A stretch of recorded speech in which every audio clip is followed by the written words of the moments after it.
Breaking news చూస్తున్నాం మనం. నలుగురు బీఆర్ఎస్ ఎంపీ అభ్యర్థులను కేసీఆర్ ఖరారు చేశారు. కరీంనగర్ అభ్యర్థిగా బోయినపల్లి వినోద్ కుమార్, పెద్దపల్లి అభ్యర్థిగా కొప్పుల ఈశ్వర్ పేర్లను ప్రకటించారు. మహబూబాబాద్ నుంచి మాలోతు కవిత, ఖమ్మం నుంచి నామా నాగేశ్వరరావు పోటీ చేస్తారని కేసీఆర్ చెప్పారు.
నలుగురు బీఆర్ఎస్ ఎంపీ అభ్యర్థులను కేసీఆర్ ఖరారు చేశారు. కరీంనగర్ అభ్యర్థిగా బోయినపల్లి వినోద్ కుమార్, పెద్దపల్లి అభ్యర్థిగా కొప్పుల ఈశ్వర్ పేర్లను ప్రకటించారు.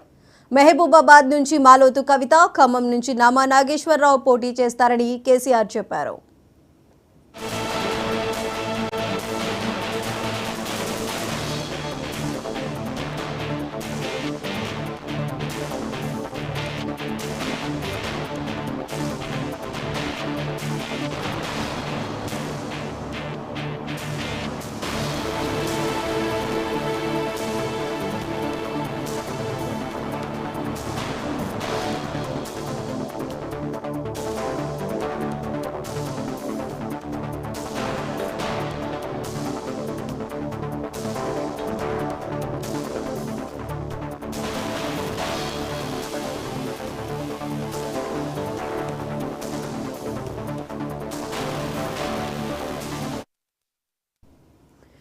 నలుగురు బీఆర్ఎస్ ఎంపీ అభ్యర్థులను కేసీఆర్ ఖరారు చేశారు. కరీంనగర్ అభ్యర్థిగా బోయినపల్లి వినోద్ కుమార్, పెద్దపల్లి అభ్యర్థిగా కొప్పుల ఈశ్వర్, అదేవిధంగా మహబూబాబాద్ నుంచి మాలోతు కవిత, ఖమ్మం నుంచి నామా నాగేశ్వర్ పోటీ చేస్తారంటూ తెలియజేశారు. తొలి జాబితా విడుదల చేశారు. మరి దీనికి సంబంధించి మరింత సమాచారం మా ఇన్పుట్ ఎడిటర్ నవీన్ అందిస్తారు లైవ్ లో. నవీన్, చెప్పండి.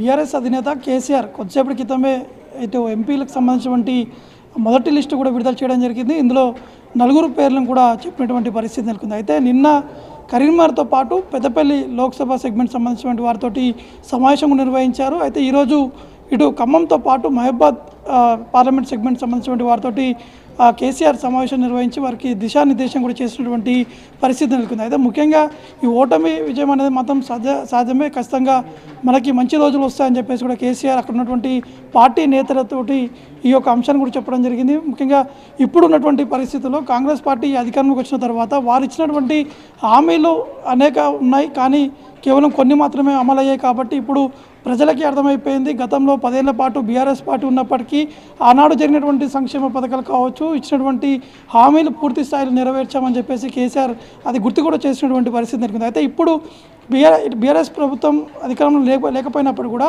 ప్రజల కోసం మనం అందరం కూడా ముందుండి ప్రజల కోసం ఫైట్ చేయాలని చెప్పేసి కూడా బీఆర్ఎస్ పార్టీ అధినేత కూడా చెప్పడం జరిగింది. ఇటు కాంగ్రెస్ పార్టీ ఇచ్చినటువంటి హామీలో కొంతవరకు ఫెయిల్ అవుతున్నటువంటి పరిస్థితి నెలకొంది. ప్రజలందరూ కూడా దీన్ని గమనిస్తున్నారు, దాన్ని మీరు క్యాచ్ చేసుకోవాలని చెప్పేసి కూడా బీఆర్ఎస్ అధినేత కేసీఆర్ కూడా చెప్పినటువంటి పరిస్థితి నెలకొంది. అయితే ఈ మొదటి లిస్టులో మాత్రం నలుగురు పేర్లు కూడా విడుదల చేశారు.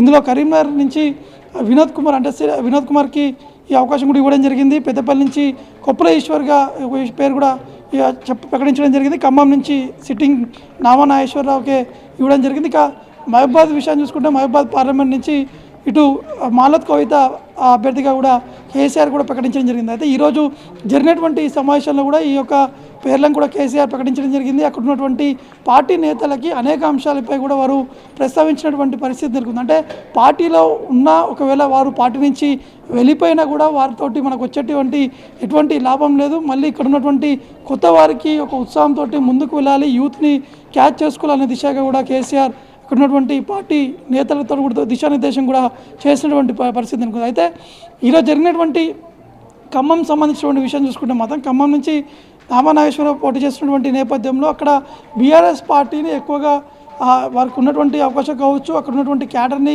ఇంకా ఉత్సాహింపరిచే విధంగా కూడా ప్రయత్నాలు చేయాలి. ఖచ్చితంగా ఖమ్మంలో ఒక భారీ బహిరంగ సభ కూడా ఏర్పాటు చేద్దాము, అక్కడి నుంచే ఈ యొక్క పార్లమెంట్ ఎన్నికలకి ముందుకు కూడా వెళ్ళాలని చెప్పేసి కూడా కేసీఆర్ నిర్ణయం కూడా తీసుకోవడం జరిగింది. ఇక మహబూబాద్ సంబంధించినటువంటి విషయం చూసుకుంటే మహబూబాద్ నుంచి సిట్టింగ్ ఎంపీకి అవకాశం కల్పించడం జరిగింది. మాలత్ కవిత మళ్ళీ అభ్యర్థిగా కూడా కేసీఆర్ కూడా ప్రకటించడం జరిగింది. ఇక పెద్దపల్లి సంబంధించినటువంటి విషయం చూసుకుంటే మాత్రం పెద్దపల్లి ఎంపీ అంటే బీఆర్ఎస్ పార్టీలో ఉన్నటువంటి ఎంపీ వెంకటేష్ నేత అక్కడి నుంచి వారు కాంగ్రెస్ పార్టీలో కూడా చేరడం జరిగింది. కాబట్టి ఈసారి కొప్పుల ఈశ్వర్కి పెద్దపల్లి ఎంపీ అభ్యర్థిగా కూడా కేసీఆర్ ప్రకటించడం జరిగింది. అయితే పెద్దపల్లి ఎంపీ అభ్యర్థిగా మాత్రం ఇటు బాల్క సుమన్ కూడా వారు పోటీ చేస్తారని చెప్పేసి మొదటిగా ఆశ వ్యక్తం చేయడం జరిగింది. కానీ కేసీఆర్ మాత్రం ఇటు కొప్పుల ఈశ్వర్కే అవకాశం కూడా ఇచ్చినటువంటి పరిస్థితి నెలకొంది. ఎందుకంటే కొప్పుల ఈశ్వర్ కరీంనగర్ అంటే ఉమ్మడి కరీంనగర్ జిల్లాలోని ధర్మపురి నియోజకవర్గం నుంచి మొన్న జరిగినటువంటి అసెంబ్లీ ఎన్నికల్లో కూడా వారు పోటీ చేయడం జరిగింది. పోటీ చేసి ఓడిపోయినటువంటి సిచ్యువేషన్ ఉన్నటువంటి నేపథ్యంలో పెద్దపల్లి ఎంపీ టికెట్ కూడా కేసీఆర్ ఇటు కొప్పులేశ్వర్ కూడా ఇచ్చినటువంటి పరిస్థితి నెలకొంది. ఇక కరీంనగర్లో వినోద్ ఈ యొక్క అవకాశం కల్పించారు. గతంలో ఎంపీగా కూడా పనిచేయడం జరిగింది. అతనికి పార్టీలో సీనియర్ నేత, పార్టీలో పట్టున్నటువంటి నేత కాబట్టి వారికి మళ్ళీ ఒక అవకాశం కూడా కల్పించినటువంటి పరిస్థితి నెలకొంది. కాబట్టి మిగతా స్థానాలకు సంబంధించి అంటే మిగతా ఎంపీ సీట్లు ఏవైతున్నాయో వాటి కూడా రోజుకి 2 పార్లమెంట్ సెగ్మెంట్ నేతలతో కూడా కేసీఆర్ ఆ యొక్క సమావేశం కూడా ఏర్పాటు చేస్తున్నారు. అంటే ఇప్పటివరకు 4 పార్లమెంట్ సంబంధించినటువంటి నేతలతో కూడా కేసీఆర్ మాట్లాడారు, వారికి దిశానిర్దేశం కూడా చేయడం జరిగింది. రేపు మహబూబ్ నగర్తో పాటు నాగర్ కర్నూల్ పార్లమెంట్ సెగ్మెంట్ సంబంధించినటువంటి ఆ నేతలతో పాటు అక్కడ ఉన్నటువంటి కార్యకర్తలతో కూడా కేసీఆర్ చర్చించి వారికి దిశానిర్దేశం కూడా చేసేటువంటి అవకాశం కనిపిస్తుంది. ఇక ఎల్లుండి మాత్రం ఇటు నల్గొండకు సంబంధించినటువంటి నేతలతో కూడా కేసీఆర్ చర్చించేటువంటి అవకాశం కనిపిస్తున్నాయి. ముఖ్యంగా ఏదైతే ఉత్తర తెలంగాణ కాకుండా దక్షిణ తెలంగాణ పైన ఎక్కువగా ఫోకస్ కూడా చేసినట్టు కూడా తెలుసు. ఎందుకంటే నల్గొండ అంటే మొన్న జరిగినటువంటి అసెంబ్లీ ఎన్నికల్లో మాత్రం బీఆర్ఎస్కి కేవలం 1 సీట్ మాత్రమే ఉమ్మడి నల్గొండ జిల్లాలో కూడా రావడం జరిగింది. అటు ఖమ్మం జిల్లాలో కూడా బీఆర్ఎస్కి 1 సీట్ వచ్చినటువంటి నేపథ్యంలో ఈ 2 జిల్లాలపైన కేసీఆర్ కూడా ఎక్కువగా ఫోకస్ చేసినట్టు కూడా మనకి స్పష్టంగా అర్థమవుతుంది. అక్కడ ఖచ్చితంగా కార్యకర్తలందరూ కూడా గ్రౌండ్ లెవెల్లో పనిచేయాలి, అందరూ కూడా పార్టీ కోసం పనిచేయాలనే విధంగా కూడా కేసీఆర్ ఇటు దిశానిర్దేశం కూడా చేస్తున్నటువంటి పరిస్థితి ఉంటుంది. కాబట్టి ఖచ్చితంగా ఈ 100 రోజుల లోపు అంటే కాంగ్రెస్ పార్టీ అధికారంలో వచ్చిన తర్వాత వారు ఇచ్చినటువంటి హామీలు కావచ్చు, ఆ గ్యారంటీలో కేవలం కొంత మాత్రమే ఇంప్లిమెంట్ అయ్యాయి, మిగతా కూడా ఫుల్ ఫ్లెజ్ కాలేదు. కాబట్టి ఆ అంశాన్ని ప్రజల ముందుకు తీసుకెళ్ళి ప్రజలకి వివరించి చెప్పాలని చెప్పేసి కూడా కేసీఆర్ వీరికి చెప్పినట్టు కూడా తెలుస్తుంది. కాబట్టి మొత్తానికైతే ఇటు పార్లమెంట్ ఎన్నికలు ఉన్నటువంటి నేపథ్యం మాత్రం కేసీఆర్ పార్టీలో ఉన్నటువంటి నేతలకి దిశానిర్దేశం చేయడం జరుగుతుంది. ఫుల్ టైమ్గా పార్టీ కోసమే ఎప్పుడు తెలంగాణ భవన్కి వస్తాను, ఏమైనా సమస్యలు ఉన్నప్పుడు కూడా వారు తమ దగ్గరికి వచ్చి కూడా చెప్పాలని చెప్పేసి కూడా కేసీఆర్ చెప్పినట్టు కూడా తెలుస్తుంది. కాబట్టి మొత్తానికి ఇటు ఒకవైపు బీజేపీతో పాటు కాంగ్రెస్ పార్టీ ఈ 2 పార్టీలు కావాలని చెప్పి బీఆర్ఎస్పై ఆ యొక్క దాడి చేస్తున్నటువంటి నేపథ్యంలో దాన్ని తట్టుకొని వారిపై ఈ యొక్క ఎంపీ స్థానాలతోటి గెలుపొందుకొని మనం ముందుకు వెళ్ళాలని చెప్పేసి కూడా కేసీఆర్ కూడా చెప్పడం జరుగుతుంది. నవీన్, ప్రస్తుతం తొలి జాబితా కింద 4 బీఆర్ఎస్ ఎంపీ అభ్యర్థులు కేసీఆర్ ఖరారు చేశారు. మరి మిగతా అభ్యర్థుల విషయంలో అంటే సిట్టింగ్ ఎమ్మెల్యేలకి అధిక ప్రాధాన్యత ఇచ్చే అవకాశాలు కనిపిస్తున్నాయా, లేదంటే కొత్త వారికి సంబంధించి వారికి ఛాన్స్ ఇచ్చే అవకాశాలు కనిపిస్తున్నాయా?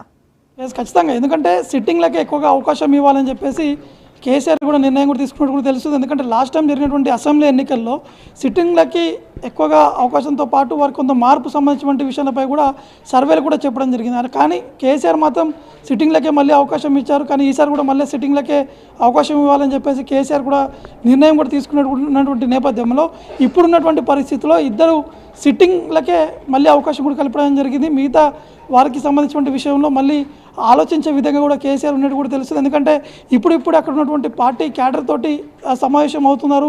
అక్కడ ఉన్నటువంటి తాజా పరిస్థితులపై కూడా కేసీఆర్ అడిగి తెలుసుకున్నటువంటి పరిస్థితి నెలకొంది. ఎందుకంటే ఎన్నికలు జరిగిన తర్వాత రెండోసారి కేసీఆర్ తెలంగాణ భవన్ కూడా రావడం జరిగింది. మొన్న రీసెంట్గా అంటే ప్రమాణ స్వీకారం చేసిన తర్వాత మొదటగా తెలంగాణ భవన్కి వెళ్ళి అక్కడ ఉన్నటువంటి వారితో కూడా చర్చించారు. ఇప్పుడు ఇది రెండోసారి అంటే ఈ పార్లమెంటు సంబంధించిన విషయాలు చూసుకుంటే పార్లమెంట్ సంబంధించిన అంశాలపై రెండో రోజు ఈ చర్చించడం జరుగుతుంది. కాబట్టి రేపు కూడా ఈ మిగతా పార్లమెంట్ సెగ్మెంట్పై కూడా చర్చించిన తర్వాత అక్కడ ఉన్నటువంటి పరిస్థితులు సర్వేలు ఏం చెప్తున్న అంశాలు, అక్కడ అపోజిషన్ పార్టీలో ఉన్నటువంటి లీడర్లు అంటే ఆ లీడర్ల పరిస్థితి ఏ విధంగా ఉంది, అక్కడ ఉన్నటువంటి క్యాబినెట్స్ బలం ఏ విధంగా ఉంది అంశాలపై కూడా పూర్తి స్థాయిలో తెలుసుకున్న తర్వాతనే ఈ యొక్క పేర్లు కూడా ప్రకటిస్తున్నట్టు కూడా మనకి స్పష్టంగా అర్థమవుతుంది. కాబట్టి ఇంత కొంత ఆలస్యం జరుగుతున్నట్టు కూడా తెలుస్తుంది. మ్యాక్సిమం ఈ యొక్క 2-3 రోజుల్లోనే పూర్తి స్థాయిలో 17 లోక్సభకు సంబంధించినటువంటి ఆ స్థానాలకు సంబంధించిన అభ్యర్థుల పేరు కూడా ప్రకటన చేసేటువంటి అవకాశాలు మాత్రం స్పష్టంగా కనిపిస్తున్నాయి. Right Naveen, thank you.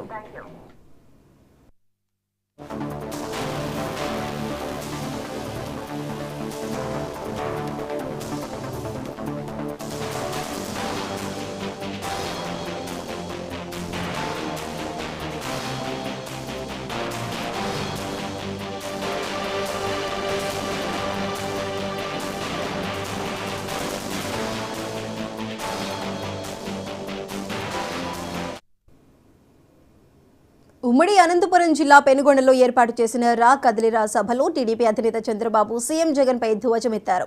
రాష్ట్రాన్ని కాపాడుకోవాలని ప్రజలంతా అంటున్నారని వెల్లడించారు. అహంకారంతో రాష్ట్రాన్ని విధ్వంసం చేసిన వ్యక్తిని ఇంటికి పంపాలని పిలుపునిచ్చారు. రాష్ట్రంలో 100 సంక్షేమ కార్యక్రమాలు తీసుకువచ్చిన పార్టీ టీడీపీ అని స్పష్టం చేశారు టీడీపీ అధినేత చంద్రబాబు. 40 సంవత్సరాలుగా సభలు పెట్టాను, పర్యటనలు చేశాను, మీటింగులు నాకేం కొత్త కాదు. కానీ ఈరోజు మీ ఉత్సాహం చూస్తా ఉంటే కసితో ఉన్నారు మీరంతా, ఆగ్రహంగా ఉన్నారు మీరంతా. సైకోని ఇంటికి పంపించడానికి సిద్ధమా అని మిమ్మల్ని అడుగుతున్నా. బంగారు లాంటి రాష్ట్రాన్ని భస్మాసురులు నాశనం చేస్తా ఉంటే యువత ఉపేక్షిస్తారా తమ్ముళ్ళు అని మిమ్మల్ని అడుగుతున్నా. అహంకారంతో విధ్వంసంతో రాష్ట్రాన్ని సర్వనాశనం చేసిన సైకోని ఇంటికి పంపించే సమయం ఆసన్నమైంది. సంక్షోభంలో ఉన్న రైతును ఆదుకోవడం కోసం, మీ బిడ్డల ఉద్యోగాల కోసం, మహిళల రక్షణ కోసం, యువత భవిష్యత్తు కోసం, బడుగు బలహీన వర్గాల ఆత్మ గౌరవం కోసం, బాధుడు లేని సంక్షేమం కోసం, కోతలు లేని పథకాల కోసం రా కదిలిరా అని పిలిపించాను. నా జీవితంలో ఎన్నో కార్యక్రమాలు చేశాను, కానీ ఈ 25 కార్యక్రమాలు చూసిన తర్వాత నాకు అనిపించింది ఒకటి, రేపు జరిగే ఎన్నికల్లో వైఎస్ఆర్ కాంగ్రెస్ పార్టీని చిత్తుగా ఓడించి భూస్థాపితం చేయబోతున్నారు. అందుకే చివరి సమావేశం, పెనుగొండ సమావేశం బ్రహ్మాండంగా సక్సెస్ అయింది. అనంతపురం జిల్లా నాకు అత్యంత ప్రీతి ప్రాంతమైన జిల్లా ఈ జిల్లా. అందుకోసం మీరు చూస్తే అడుగడుగున మన పాలన ఈ జిల్లాలో కనపడుస్తుంది. టీడీపీకి కార్యకర్తలే బలమని హిందూపురం ఎమ్మెల్యే బాలకృష్ణ స్పష్టం చేశారు. తెలుగు వారికి ఉనికిని ప్రపంచానికి చాటి చెప్పింది ఎన్టీఆర్ అని, ఆ తర్వాత ఎన్టీఆర్ స్ఫూర్తితోనే చంద్రబాబు మరింత ముందుకు తీసుకువెళ్లారని కొనియాడారు. రాష్ట్రంలో ప్రస్తుతం రాక్షస పరిపాలన నడుస్తోందని విమర్శించారు. 5 ఏళ్లు పూర్తవుతున్నా పోలవరం ప్రాజెక్టు పూర్తి చేయలేదని వ్యాఖ్యానించారు. అప్పులు చేయకుండా ఉద్యోగులకు జీతాలు ఇచ్చే పరిస్థితి లేదని తెలిపారు. వైసీపీ పాలనలో భూ కబ్జాలు, ఇసుక మాఫియా పేట్రేగిపోతుందని మండిపడ్డారు. ప్రత్యేక హోదా తీసుకురాలేకపోయారని, కేంద్రం నుంచి నిధులు రాబట్టలేకపోయారని బాలకృష్ణ ఫైర్ అయ్యారు. ఇక్కడ మనం ప్రత్యక్షంగా ఇది ఒక రాక్షస పరిపాలన, ఒక సైకో పరిపాలన.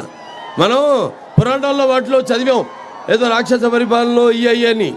కానీ వాటి చదివిన దానికంటే కూడా ఇక్కడ మనం ప్రత్యక్షంగా చూస్తున్నది, మనం చూస్తున్న దాని ముందు అవి అసలు దిగుతుడుపు అనిపిస్తుంది.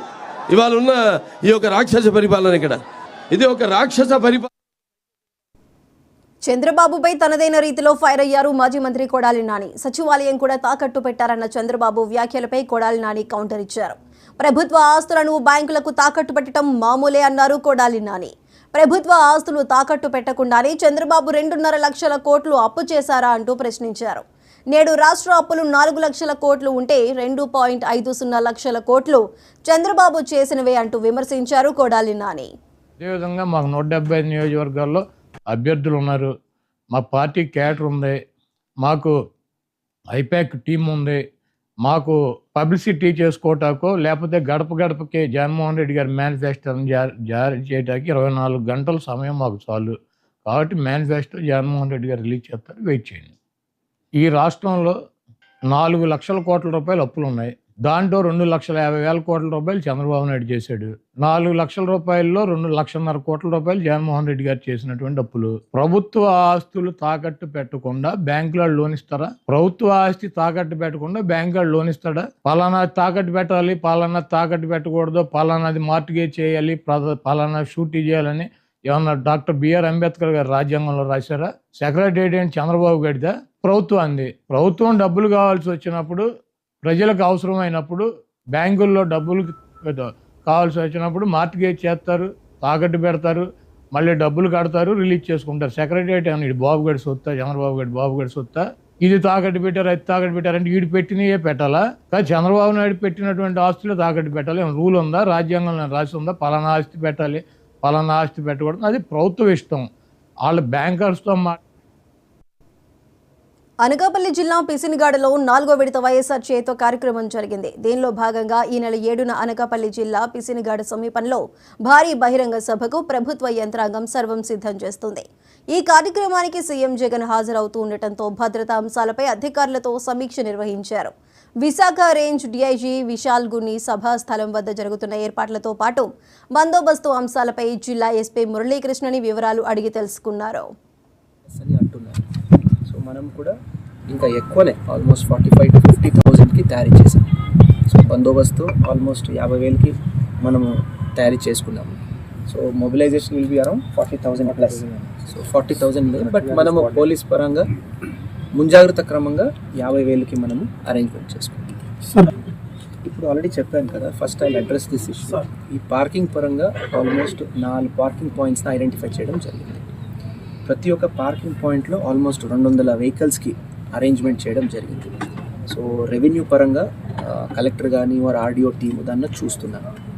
ట్రాఫిక్ పరంగా మీరు మళ్ళీ అడిగారు, వృద్ధులు కానీ మహిళలు కానీ, సో వారికి స్పెసిఫిక్గా ఆర్గనైజర్స్తో మాట్లాడి వారికి వేరేగా ఒక ఎన్క్లోజర్ కేటాయించడము, మన వైపు నుంచి హెల్ప్ కావాలంటే ఫెసిలిటేట్ చేయాలంటే చేయించడము, వృద్ధులు వచ్చినప్పుడు మన మహిళ ఉంటారు కదా కానిస్టేబుల్స్, వారిని తీసుకువెళ్ళి కూర్చోపెట్టడం.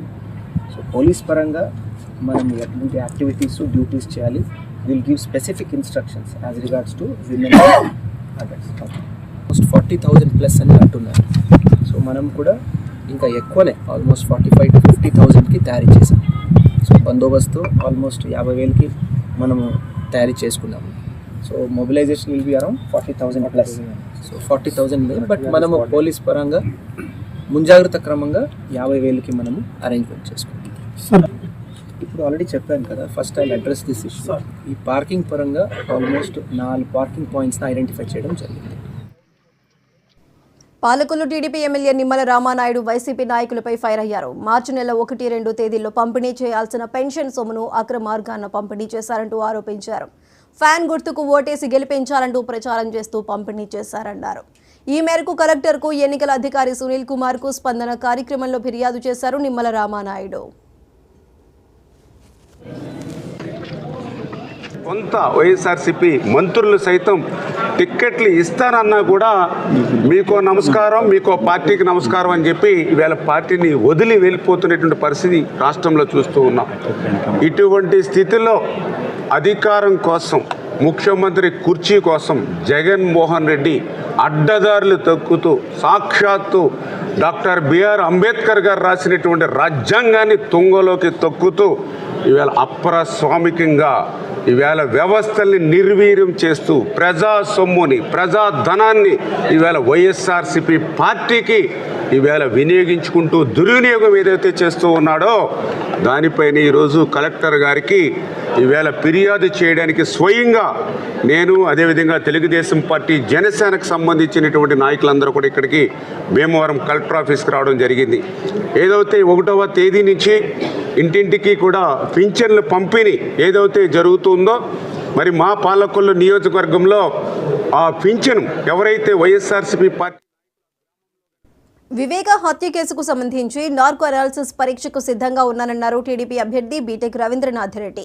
ఎంపీ అవినాష్ రెడ్డి సిద్ధమా అంటూ సవాల్ విసిరారు. వివేక హత్య జగన్ కు కడప ఎంపీ అవినాష్ రెడ్డికి కుటుంబ సభ్యులకు ముందుగానే తెలుసన్నారు. జగన్ ని సిబిఐతో ఎంక్వైరీ వేయించాలని డిమాండ్ చేశారు.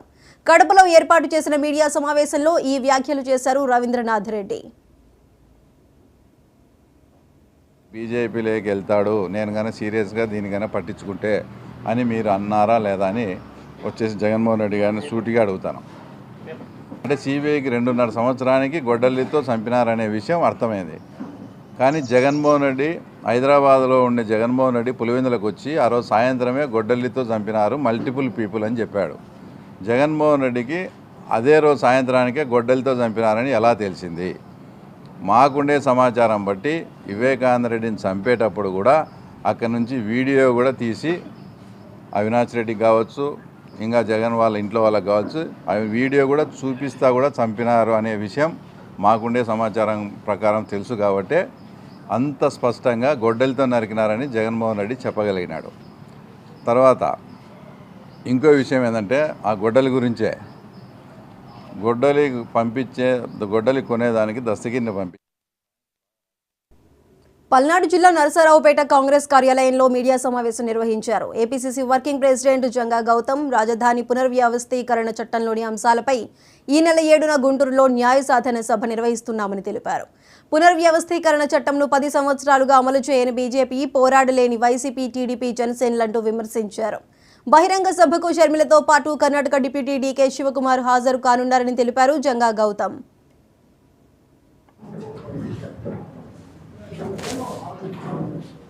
ఇప్పటికీ రాష్ట్రం ప్రతిరోజు 300 నుంచి 400 కోట్ల రూపాయలు అప్పు చేస్తే తప్ప ఈ ప్రభుత్వం నడపలేని దుస్థితి తీసుకొచ్చింది. ఒక్కసారి అప్పు పుట్టకపోతే ఈ రాష్ట్రంలో ఉద్యోగస్తులకి నెలసరి జీతాలు రావు, వృద్ధులకి వితంతువులకి పింఛన్లు రావు, ఏదైతే బటన్ నొక్కుతున్నానో నువ్వు లక్షల కోట్లు ఇస్తున్నాను అనుకుంటున్నావు ఆ బటన్ కూడా పనిచేయదు. కనుక రాష్ట్రాన్ని అప్పుల కుప్పలోకి నెట్టేసినటువంటి దుస్థితి ఆంధ్రప్రదేశ్లో జగన్మోహన్ రెడ్డి, గతంలో ఉన్న చంద్రబాబు నాయుడుది. మరి రాష్ట్ర ఆదాయం పెరుగుతుందా అంటే ఏం పెరగట్లేదు. రాష్ట్ర ఆదాయం పెరిగితే అప్పులు తీర్చుకోవడానికి వడ్డీలు కట్టడానికి కూడా దుస్థితి లేని పరిస్థితి ఇవాళ. దీనికి కేంద్రంలో ఉండే బీజేపీ కూడా కారణమే. ఆర్బీఐ నుంచి చట్టం చెబుతున్నప్పటికీ ఇంత పర్సెంటేజ్ అప్పులు మాత్రమే తీసుకోవాలి రాష్ట్రం అని చెబుతున్నప్పటికీ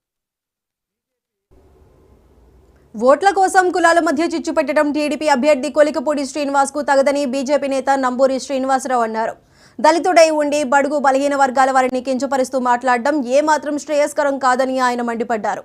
సమాజంలో వ్యాపారులు, వినియోగదారులు, అధికారులు అందరినీ గౌరవించుకోవాల్సిన అవసరం రాజకీయ నేతలైన ప్రతి ఒక్కరిపై ఉందన్నారు నంబూరి శ్రీనివాసరావు. ట్యాక్స్ కట్టిన దానివల్లే మిగతా కులాలు బతుకుతున్నాయని చెప్పి 2 వర్గాలకి